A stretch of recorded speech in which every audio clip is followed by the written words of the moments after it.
आप देख रहे हैं अपना बिहार और आपके साथ मैं हूं विवेक। बिहार में शराबबंदी कानून की मंगलवार को बड़ी समीक्षा के बाद प्रशासन पूरी तरह से एक्शन में है। उत्पाद विभाग के साथ पुलिस टीम भी ताबड़तोड़ छापेमारी कर रही है। शराब के अवैध कारोबारियों पर लगातार नकेल कसी जा रही है और अवैध तरीके से चलाई जा रही देसी शराब की अवैध भट्टियों को ध्वस्त किया जा रहा है। तस्करों के खिलाफ और तेज किए जा रहे अभियान के बाद नशे के धंधेबाजों की अब खैर नहीं। शराब पियोगे तो मरोगे और पिलाओगे तो अब नहीं बचोगे। अब कमाने नहीं, नौकरी बचाने में लग गए थानेदार। जगह जगह शराब की भट्टियों पर भीषण प्रहार। मंगलवार को मुख्यमंत्री नीतीश कुमार की अध्यक्षता में शराबबंदी कानून की महासमीक्षा की तस्वीरें और बुधवार को एक्शन में आए उत्पाद विभाग और पुलिस टीम की ये तस्वीरें। इन दोनों ही तस्वीरों को गौर से देख लीजिए।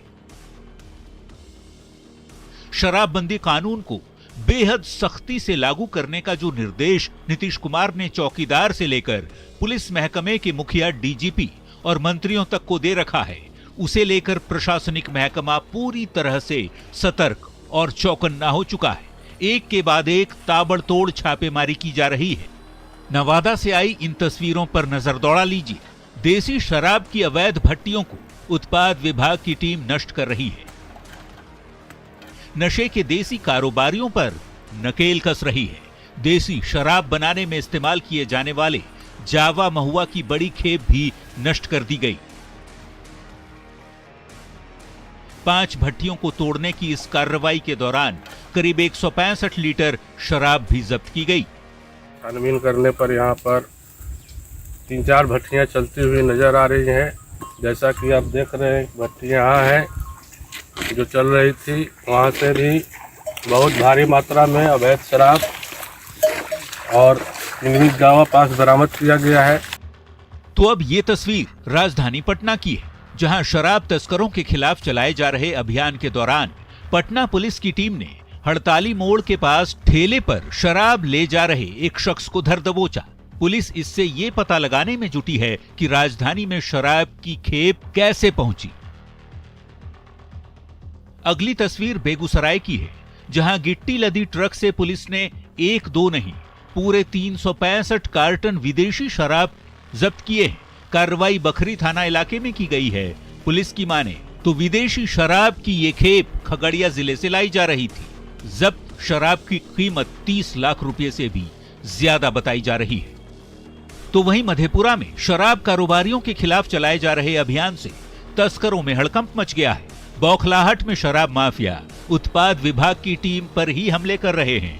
बेल्हा थाना क्षेत्र में छापेमारी करने गई एक्साइज विभाग की टीम पर हमला कर दिया गया, जिसमें 4 जवान जख्मी हो गए। आने वाले समय में सभी थाने को मैंने आदेश दिया है कि शराब बंदी पे और जो लोग शराब के काम में लगे हैं डेली उनकी अरेस्टिंग करके जेल भेजें, किसी को भी ना बख्शा जाए। इसमें सर कई जवान घायल भी है। जी हाँ, हमारे इसमें 4 जवानों को चोट लगी है, उनका इलाज कराया जा रहा है, उनका भी बयान लिया जाएगा और उसी हिसाब से FIR में धाराएं भी जोड़ी जाएंगी। जाहिर है, मुख्यमंत्री नीतीश कुमार के शराबबंदी कानून को बेहद कड़ाई से लागू करने के निर्देशों पर प्रशासनिक अमला पूरी तरह सतर्क हो चुका है और पुलिस के साथ ही उत्पाद विभाग की टीम भी एक्शन में है। जिस पुलिस के दामन पर घूस और शराब माफिया से मिली भगत के आरोप लगते रहे हैं, वही पुलिस अब अपनी नौकरी बचाने में लग गई है। ऐसी कार्रवाइयों से शराब तस्करों की अब खैर नहीं। Bureau report, news 18। तो बिहार में शराबबंदी कानून को और भी सख्त बनाया जाएगा। नशे के कारोबार में किसी की भी मिलीभगत होने पर उसे कड़ा दंड मिलेगा। प्रदेश के डिप्टी सीएम तारकिशोर प्रसाद और मद्य निषेध मंत्री सुनील कुमार ने कहा कि शराब के खिलाफ सरकार की मुहिम बेहद असरदार बनाई जाएगी। कानून बनाया और उसमें बिहार विधान मंडल में सभी सदस्यों ने एक साथ शपथ भी ली कि इसका एक अच्छा संदेश पूरे राज्य में जाए और शराबबंदी का जो ये अभियान है यह सफल भी हुआ, लेकिन कई बीच में जो घटनाएं हैं हम सबों को मर्माहत किया है। शराबबंदी में अगर किसी स्तर पर जिस स्तर पर भी लापरवाही होगी या मिलीभगत होगी तो कार्रवाई होगी। आपने अभी हाल में ही देखा, सरकार ने बहुत बड़े फैसले लिए हैं और प्रशासनिक स्तर पर जो पुलिस के पदाधिकारी हैं या सिविल साइड से भी पदाधिकारी हैं, सब पर कार्रवाई हुई है। मगध विश्वविद्यालय के कुलपति प्रोफेसर राजेंद्र प्रसाद के ठिकानों पर स्पेशल विजिलेंस की टीम लगातार छापेमारी कर रही है। वीसी पर सरकारी अनियमितता के तहत 30 करोड़ से भी ज्यादा की अवैध तरीके से खरीदारी का आरोप है। गया से लेकर गोरखपुर स्थित पैतृक आवास पर डाली गई रेड में करोड़ों की अचल संपत्ति का खुलासा हुआ है।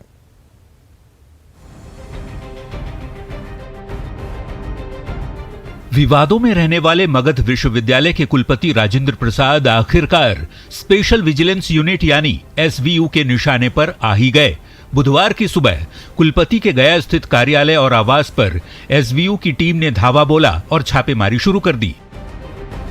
लंबे समय से राजेंद्र प्रसाद विजिलेंस के निशाने पर थे और पुख्ता सबूत हाथ लगने के बाद निगरानी की टीम ने वीसी राजेंद्र प्रसाद, इनके सहायक सुबोध कुमार, मेसर्स पूर्वा ग्राफिक्स, वीर कुंवर सिंह विश्वविद्यालय के वित्त पदाधिकारी ओम प्रकाश, पाटलिपुत्र विश्वविद्यालय के रजिस्ट्रार जितेंद्र कुमार और अन्य के खिलाफ केस दर्ज कर कार्रवाई शुरू की।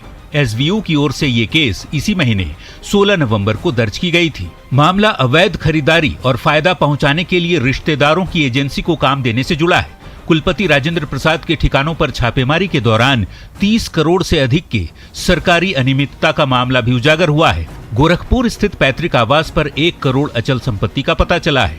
वहां से 5 लाख रुपए नकद भी जब्त किए गए हैं। आरोप यह है कि मगध विश्वविद्यालय में कुल 47 गार्ड तैनात हैं, जबकि 86 गार्ड के नाम पर पेमेंट किया जा रहा है। विश्वविद्यालय के कुलपति राजेंद्र प्रसाद की मुश्किलें लगातार बढ़ती ही जा रही हैं। स्पेशल विजिलेंस यूनिट की टीम ने आज उनके 3 ठिकानों पर छापेमारी की है। गोरखपुर स्थित उनके पैतृक आवास पर छापेमारी के दौरान 1 करोड़ रुपए की अचल संपत्ति का पता चला है। इसके अलावा तकरीबन 5 लाख रुपए नकद भी जब्त किए गए हैं। मगध विश्वविद्यालय के कुलपति के कई ठिकानों पर छापेमारी चल रही है। स्पेशल विजिलेंस यूनिट की 3 टीमें छापेमारी कर रही है। गोरखपुर स्थित आवास और बोधगया में 2 जगहों पर छापा चल रहा है। मगध यूनिवर्सिटी, वीर कुंवर सिंह यूनिवर्सिटी में वीसी रहते खरीदारी का आरोप है। रिश्तेदार की एजेंसी से अवैध तरीके से खरीदारी का आरोप है। निविदा की प्रक्रिया और नियम के उल्लंघन का भी आरोप है, जबकि नियम यह है कि गवर्नमेंट ऑफ इंडिया के पोर्टल से ही खरीदारी की जानी है। जाहिर तौर पर मगध विश्वविद्यालय के कुलपति राजेंद्र प्रसाद के खिलाफ निगरानी की कार्रवाई से वीसी पद पर रहते उनकी मुश्किलें बढ़ सकती हैं, क्योंकि मामला निविदा की प्रक्रिया में नियमों के उल्लंघन से जुड़ा है। 30 करोड़ रुपए के सरकारी पैसों के गबन का बेहद गंभीर और संगीन आरोप भी है। न्यूज 18 के लिए गया से एलन लिली के साथ पटना से संजय कुमार की रिपोर्ट। इधर पंचायत चुनाव की काउंटिंग के दौरान मुजफ्फरपुर में जमकर हंगामा हुआ। अहियापुर बाजार समिति काउंटिंग सेंटर पर हारे हुए उम्मीदवार के समर्थकों ने पथराव कर दिया, जिसमें कई पुलिसकर्मियों को चोट आई है। पुलिस के मुताबिक हारने के बाद एक उम्मीदवार ने खुद अपना सिर फोड़ लिया और इसके बाद उसके समर्थकों ने पथराव शुरू कर दिया। काउंटिंग सेंटर के बाहर मौजूद पुलिसकर्मियों ने हंगामा कर रहे लोगों को वहां से खदेड़ा।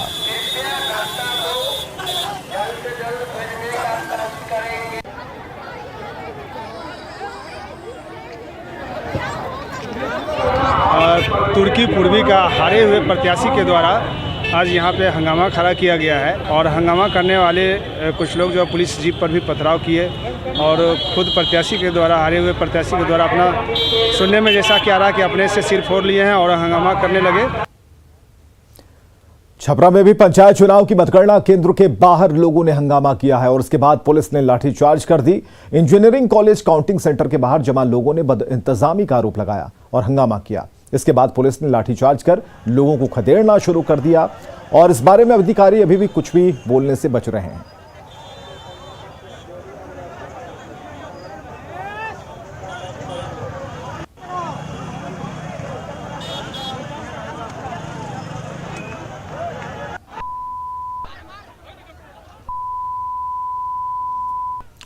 और समस्तीपुर के मोरधीवा ITI काउंटिंग सेंटर पर पुलिस और प्रत्याशियों के समर्थकों के बीच नोकझोंक हो गई। उम्मीदवार और उनके एजेंट काउंटिंग सेंटर के अंदर मोबाइल ले जाने की कोशिश कर रहे थे। जिससे मना करने पर वे पुलिस के साथ उलझ गए और इसके बाद पुलिस ने उम्मीदवार के समर्थकों की पिटाई कर दी।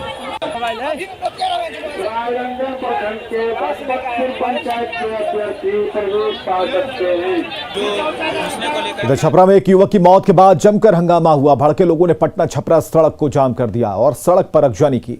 काफी मशक्कत के बाद पुलिस ने लोगों को वहां से हटाया।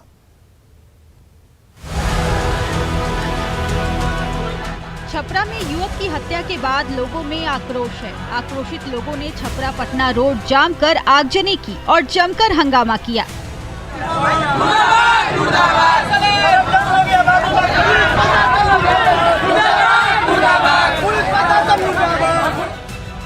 बता दें कि भगवान बाजार थाना क्षेत्र के मिर्चिया टोले के एक कुएं से युवक का शव बरामद किया गया है, जिसके बाद से आसपास के इलाकों में सनसनी फैल गई।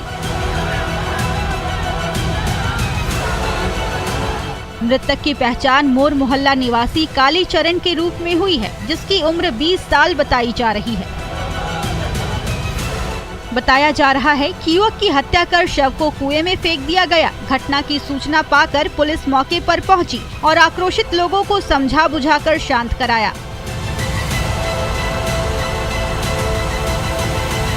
इधर पूर्णिया में बालू का अवैध कारोबार धड़ल्ले से जारी है। बालू कारोबारी और ट्रक संचालकों के मुताबिक अधिकारियों की मिलीभगत से ये पूरा खेल चलता है।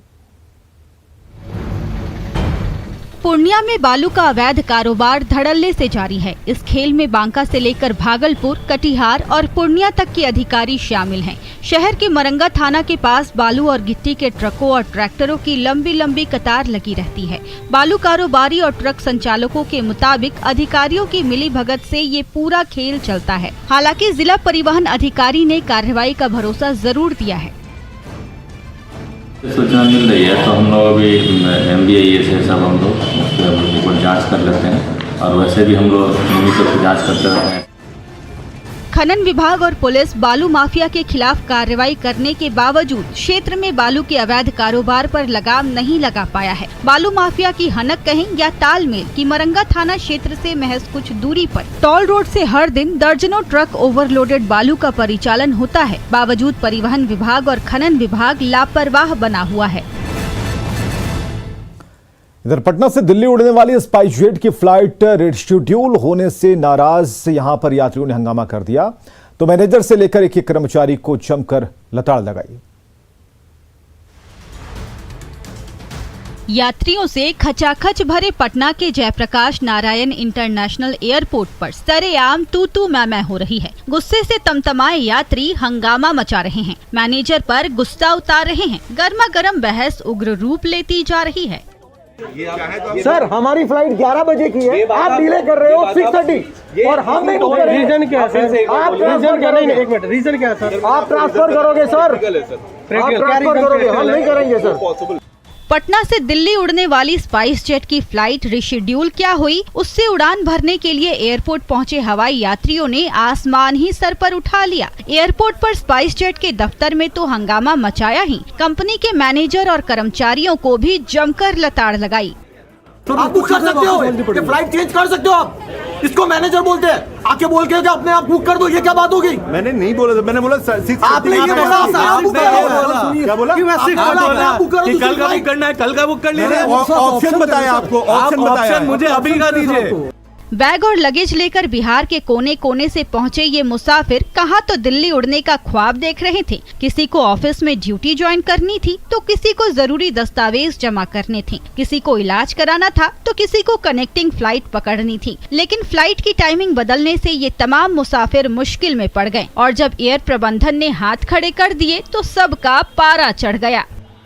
आप करोगे? मेरे को दिखाओ सर, मैं आगे मेरा नहीं, अभी बुलाएगा। मैं उनको करूंगा। मेरा डॉक्यूमेंटेशन था 5 बजे से पहले, डॉक्यूमेंटेशन चलो बताता हूँ मैं अभी। ऑफिस में मेरा डॉक्यूमेंट सबमिट करना था 5 बजे से पहले, बताओ कैसे होगा? लास्ट डेट था। पटना एयरपोर्ट पर गुस्से से आग बबूला कर्मचारी करीब 1 घंटे तक हंगामा मचाते रहे, मैनेजर को बुरा भला कहते रहे। जब कंपनी ने हाथ खड़े कर दिए तो थक हार कर वापस लौटना पड़ा। संजय कुमार, न्यूज़ 18 पटना। और सीतामढ़ी के गांव में आज भी कोई बीमार पड़ता है तो नावें एम्बुलेंस बन जाती हैं और बीमार बुजुर्गों को नावों पर लादकर अस्पताल तक पहुंचाया जाता है।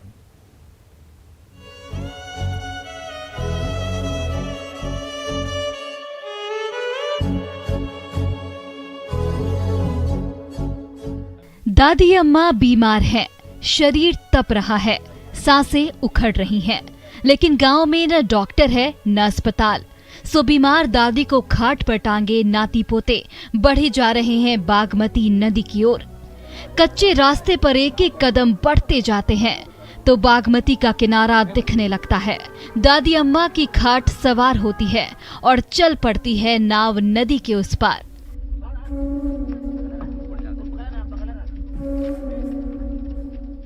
बागमती की गोद में बसे सीतामढ़ी के आधा दर्जन गांव में आज भी ऐसे ही हालात हैं, जहां कोई बीमार पड़े तो खाट और नाव ही सहारा होता है। हमारे गांव में कोई हॉस्पिटल और डॉक्टर का सुविधा नहीं है, और दूसरा ये है कि आने जाने का भी कोई सुविधा नहीं है, जिसकी वजह से खाट पर लेकर के जाना होता है। यहाँ कोई गाड़ी नहीं आ सकती है और नाव का ही सहारा हम लोगों का है। बहुत लोग परेशानी होती है यहाँ पर कि अगर रोज आप देख सकते हो कि सुबह से शाम तक कम से कम हजारों लोग यहाँ हजारों की संख्या में पार होते हैं। घास भूसा को लेकर के खेती बाड़ी तक हर चीज के लिए लोग नाव से ही सहारा लेके आते जाते हैं।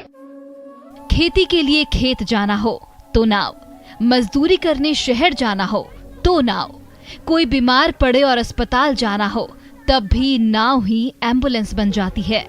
लेकिन बारिश के दिनों में जब यही बागमती नदी उफान पर होती है तो नाव का सफर और खतरनाक हो जाता है।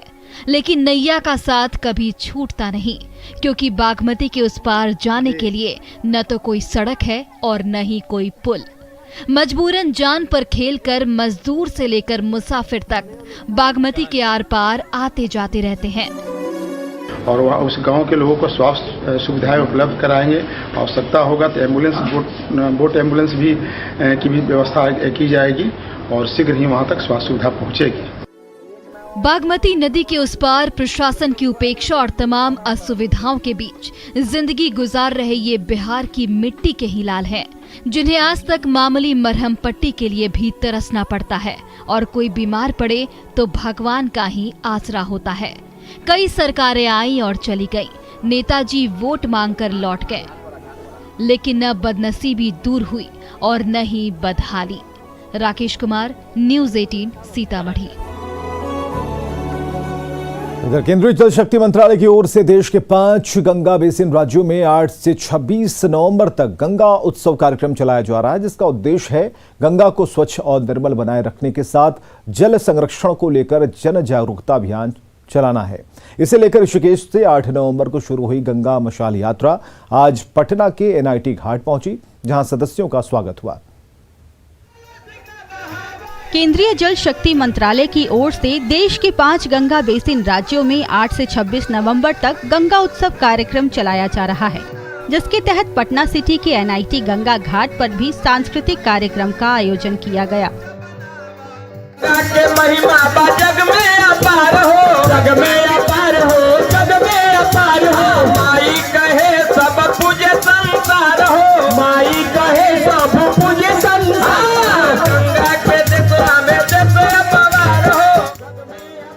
ऋषिकेश से 8 नवंबर को शुरू हुई गंगा मशाल यात्रा आज राजधानी पटना के NIT घाट पहुंची, जहां गंगा मशाल यात्रा के सदस्यों का भव्य स्वागत किया गया। इस मौके पर गंगा टास्क फोर्स के जवानों को सम्मानित कर उनका हौसला बढ़ाया गया। साथ ही घाट पर श्रमदान, गंगा शपथ और हस्ताक्षर अभियान के साथ सांस्कृतिक कार्यक्रम का आयोजन कर गंगा को निर्मल और स्वच्छ बनाने का भी संकल्प लिया गया।